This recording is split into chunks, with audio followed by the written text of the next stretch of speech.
ติดตามอีกหนึ่งนวัตกรรมใหม่ที่ถือได้ว่าล้ำยุคล้ำสมัยและก็เป็นอีกหนึ่งทางเลือกสำหรับผู้ใดที่ว่าอยากจะได้รถใหม่ในปัจจุบันนี้เนาะสุพีมีอีกหนึ่งรุ่นมาแนะนำให้ท่านผู้ชมได้ติดตามกันสำหรับอวตารนวัตกรรมใหม่รถขับเคลื่อนด้วยพลังงานไฟฟ้าที่ทันสมัยที่สุดมาพร้อมกับออปชั่นพิเศษห้องหับชุกการเดินทางสำหรับในวันที่29พฤศจิกายนที่ผ่านมาอยู่ที่ศูนย์การค้าพักสั้นบริษัทลาวธานีได้จัดพิธีเปิดตัวรถอวตาร11 และ 12 โดยมีสโลแกน New Era New Luxury ความหรูหราเหนือระดับที่ทานสัมผัสได้ซึ่งได้เปิดตัวมาเป็นการเปิดตัวแทนจำหน่ายอย่างเป็นทางการโดยมีทานลัดสะศรีพลพิมพ์ผจันหัวหน้าฝ่ายบริหารบริษัทลาวธานีทานนิโกรกลัวนานผู้อำนวยการฝ่ายต่างประเทศของอวตารทานจางฟานผู้จัดการผลิตภัณฑ์ของชางอ้านประจำอาซีตะวันออกเฉียงใต้มีคะแนนการที่เกี่ยวข้องลูกค้าและสื่อมวลชนก็ได้เป็นเกียรติเข้าร่วมซึ่งในพิธีดังกล่าวทานลัศศรีพลพิมพ์ผจันได้กล่าวว่าในการเปิดตัวในครั้งนี้กลุ่มบริษัทลาวธานีได้ประกาศวิสัยทัศน์ยกระดับการขับขี่สู่อนาคตภายหลังที่ว่าได้รับใช้สังคมมาหลายกว่า40 ปีด้วยมาตรฐานบริการระดับสากลและก็มีความมุ่งมั่นเพื่อที่จะมอบคุณภาพชีวิตที่ดีให้กับลูกค้าซึ่งเป็นการเปิดตัวอวตารในครั้งนี้จะนำทุกท่านเข้าสู่ยุคสมัยของรถไฟฟ้าซึ่งอวตารบ่เพียงแต่เป็นรถระดับพรีเมียมเท่านั้นแต่ยังมีความล้ำสมัยทางด้านเทคโนโลยีขั้นสูงอีกด้วยพร้อมทั้งเป็นสัญลักษณ์ของอนาคตที่ยืนยงที่ผสมผสานระหว่างความหรูหราและนวัตกรรมความรับผิดชอบต่อสิ่งแวดล้อมให้กับคนลาวอีกด้วยพร้อมเดียวกันนี้ท่านนางบัวแก้วพรวิดาผู้จัดการฝ่ายขายและการตลาดอวตารลาวยังได้ขึ้นกล่าวภาพรวมของอวตารว่าจุดเริ่มต้นของอวตารเมน 2018 โดยการเข้าร่วมหุ้นระหว่าง3 บริษัทยักษ์ใหญ่ชางอานแคทแอลและหัวเว่ยโดยได้นักออกแบบสื่อดังจากเยอรมันทานนาเดอร์ฟากีซาเดภายใต้3หัวใจหลักที่สำคัญของอวตารนั่นก็คือ 1. ไฮเทคก็คือเทคโนโลยีที่อัจฉริยะระดับสูงจากชางอานแคทแอลและหัวเว่ย 2. แมนไฮสไตล์การออกแบบที่สวยงามล้ำสมัยโดดเด่นเป็นเอกลักษณ์โดยนักออกแบบนาเดอร์ดีไซเนอร์และก็อันต่อไปก็คือ High Value ประสบการณ์ผู้ใช้ระดับพรีเมียมคุ้นค่าที่สุดในระดับความหรูหรา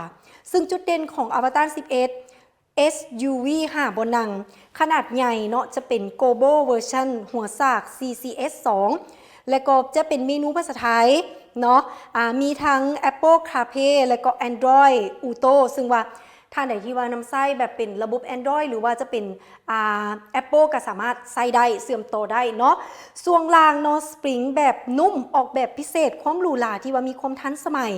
แล่นได้ไกลถึง680 กิโลเมตรความแห้งของรถเมนยูที578 แห่งมาเป็นรถไฟฟ้าคันทบิดในโลกเลยที่สามารถขึ้นภูเอเวอเรสต์ฐานแคมป์ได้ซึ่งว่าประตูเปิดว่าเปิดปิดแบบอัตโนมัติมีความสง่างามหลังคาแก้วกันห้อน UV 99.99% เบาะหนังแท้และก็ที่สำคัญเป็นคุณภาพเบาะโน้นเอ็นZero Gravity ลำโพงไฮเอ็นเมริเดียน25 หน่วยในรอบคันระบบจอดอัตโนมัติความสะดวกสบายเบาะหน้าปรับได้14 ทิศทางกันเลยและนอกจากนี้ยังบ่เบิดระบบนวดแบบสปาว่าสะดวกสบายขับรถไม่เมื่อยหรือขับรถทางไกลบ่ต้องเป็นห่วงมีระบบนวดอยู่ในโตแว่นเบื้องหลังแบบดิจิตอลแจ้งดีทั้งกลางเว้นและกลางคืนช่วยในการขับขี่ที่ปลอดภัยยิ่งขึ้นแบตเตอรี่ที่ดีที่สุดในโลกอวตารเมนศูนย์ข้างของการเกิดไฟไหม้หรือว่าเกิดอุบัติเหตุนี่ถือว่ายังบ่เคยมีเถื่อนและผ่านการทดสอบหลายกว่า600 ล้านกิโลเมตรนั่นเองพร้อมเดียวกันนี้อวตาร12รถเก๋งขนาดใหญ่ซึ่งเป็นอีกหนึ่งรุ่นที่ว่ามีความหรูหราความรู้สึกขับขี่ที่ได้ว่าคือกับการนั่งซุปเปอร์คาร์ซึ่งว่าช่วงล่างแบบถังล้มยกสูงต่ำได้บัมโบเบรกเบาะนวด4 เบาะและแอร์อยู่ด้านข้างความไวอยู่ที่0 หาร 1 ห้อย1 ห้อยแล้วก็ 3.9 วินาที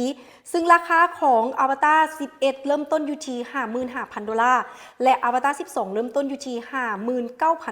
59,900 ดอลลาร์พร้อมกันนั้นยังได้เปิดตัวรถ Avatar 07 Full SUV ขนาดกลางหาบนนั่งราคาเพียงแต่ 42,900 ดอลลาร์ที่เป็นรุ่นขายดีเข่าราว 9 คัน ซึ่งขายหมดภายในเวลา 2 อาทิตย์เท่านั้น นี่คือการการันตีได้ว่าคุณภาพและก็การออกแบบที่สวยงามหรูหราเนาะพร้อมทั้งตอบโจทย์ในการใช้งานตัวจริงของผู้สวมใส่อยู่ในลาวยิ่งไปกว่านั้นเนาะสำหรับลูกค้าที่ออกรถจากอวตารลาวเมนมีบริการหลังการขายโดยจะมีสั่ง